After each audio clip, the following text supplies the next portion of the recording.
നമസ്കാരം. ഇന്ന് നമുക്കൊരു അൺബോക്സിംഗ് കണ്ടാലോ? നല്ല തേക്കിൻ തടിയിലുള്ള സ്റ്റൂൾ ചിരവയുടെ അൺബോക്സിംഗ് ആണ്. മാനത്തെ വെള്ളി വിതാനിച്ച കൊട്ടാരം, ഓ കാലത്തെ കണ്ട് കൊതിച്ചെന്റെ മന്ദാരം, ഓ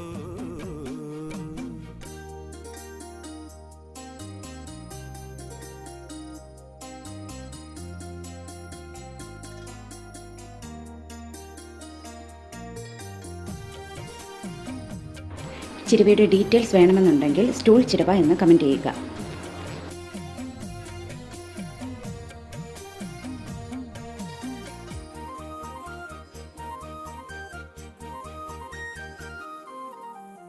മഞ്ഞുള്ള നെഞ്ചിലെ